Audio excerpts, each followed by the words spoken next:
ಆಚಿ ಮಸಾಲ. ಎಂತ ಅಡಿಗೆಯ ರುಚಿಯಾಗೋ ರಹಸ್ಯವು 20 ರೂಪಾಯಿ.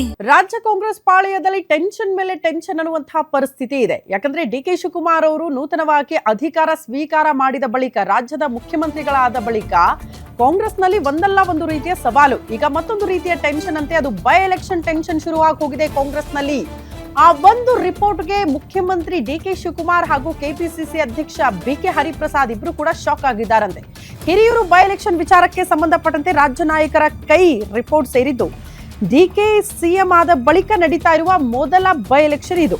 ಹೀಗಾಗಿ ಗೆಲ್ಲಲೇಬೇಕಾದಂತಹ ಅನಿವಾರ್ಯತೆಯಲ್ಲಿ ಮುಖ್ಯಮಂತ್ರಿ ಡಿ.ಕೆ. ಶಿವಕುಮಾರ್ ಇದ್ದಾರೆ. ಪಕ್ಷದ ಜವಾಬ್ದಾರಿ ಹೊತ್ತಿರುವ ಕೆಪಿಸಿಸಿ ಅಧ್ಯಕ್ಷ ಬಿ.ಕೆ. ಹರಿಪ್ರಸಾದ್ ಅವ್ರಿಗೂ ಕೂಡ ಸವಾಲು. ಹಿರಿಯೂರಲ್ಲಿ ಜೆಡಿಎಸ್ ಬಿಜೆಪಿಯಿಂದ ಕಾಂಗ್ರೆಸ್ಗೆ ಸಮಸ್ಯೆ ಇಲ್ಲ, ಆದ್ರೆ ಎಲೆಕ್ಷನ್ ಅಲ್ಲಿ ಇಬ್ಬರಿಗೂ ಕೂಡ ತಲೆನೋವಾಗ್ಬಿಟ್ಟಿದೆ ಪಕ್ಷೇತರ ಅಭ್ಯರ್ಥಿಯ ವಿಚಾರ. ಕಳೆದ 2 ತಿಂಗಳಿನಿಂದ ಕ್ಷೇತ್ರದ ಠಿಕಾಣಿ ಹೂಡಿಬಿಟ್ಟಿದ್ದಾರೆ ಬೊಮ್ಮನಹಳ್ಳಿ ಬಾಬು. ಕ್ಷೇತ್ರದಲ್ಲಿ Ahinda vote target ಮಾಡ್ತಿದ್ದಾರಂತೆ Bommanahalli Babu.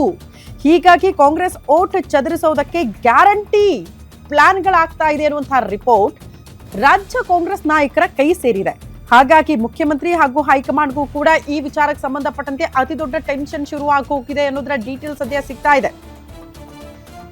D Sudhakar ಅವರಿಂದ ತೆರವಾಗಿರುವಂತಹ ಸ್ಥಾನ, ಆ ಸ್ಥಾನವನ್ನ ಗೆಲ್ಲಲೇಬೇಕಾದಂತಹ ಅನಿವಾರ್ಯತೆ ಇರೋದು ಮುಖ್ಯಮಂತ್ರಿ ಡಿ.ಕೆ. ಶಿವಕುಮಾರ್ ಅವರಿಗೆ. ಕಾರಣ, ಅಧಿಕಾರ ವಹಿಸಿಕೊಂಡ ಬಳಿಕ ಮೊದಲ ಬಾರಿ ಉಪಚುನಾವಣೆಯನ್ನ ಫೇಸ್ ಮಾಡ್ತಿದ್ದಾರೆ. ಹಾಗಾಗಿ ಗೆದ್ದು ತೋರಿಸಬೇಕು ಹೈಕಮಾಂಡ್ಗೆ ತಮ್ಮ ತಾಕತ್ತು ಏನು ಅಂತ.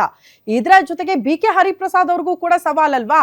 ಪಕ್ಷದ ಜವಾಬ್ದಾರಿ ಹೊತ್ತಿರುವಂತಹ ಕೆಪಿಸಿಸಿ ಅಧ್ಯಕ್ಷರಾಗಿರುವಂತಹ ಬಿ.ಕೆ. ಹರಿಪ್ರಸಾದ್ ಅವರು ಕೂಡ ಪಕ್ಷ ಸಂಘಟನೆ ಮಾಡಬೇಕು. ಜೊತೆಗೆ ಇರುವ ಸ್ಥಾನ, ಕಾಂಗ್ರೆಸ್ನ ಶಾಸಕರೇ ಇದ್ದಂತಹ ಸ್ಥಾನ ತೆರವಾಗಿರೋದ್ರಿಂದ ಅಗೇನ್ ತನ್ನ ವಶಕ್ಕೆ ಪಡೆದುಕೊಳ್ಳಬೇಕು ಅಂದ್ರೆ ಒಂದಷ್ಟು ಪ್ಲಾನ್ಗಳು ಆಗಬೇಕು.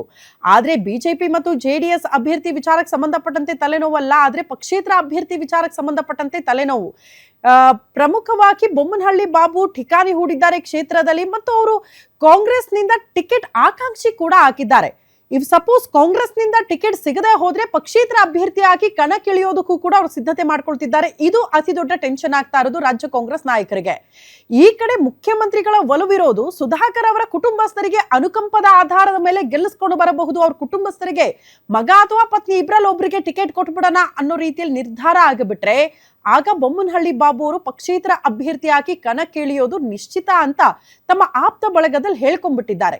ಹಂಗಾಗಿ ಅವರೇನಾದ್ರೂ ಪಕ್ಷೇತರ ಅಭ್ಯರ್ಥಿಯಾಗಿ ಕಣಕ್ಕೆ ಇಳಿದ್ರೆ ತ್ರಿಕೋನ ಸ್ಪರ್ಧೆ ಏರ್ಪಡೋದು ಫಿಕ್ಸ್. ಇದರಿಂದ ಓಟ್ ಡಿವೈಡ್ ಆಗೋದು ನಿಶ್ಚಿತ.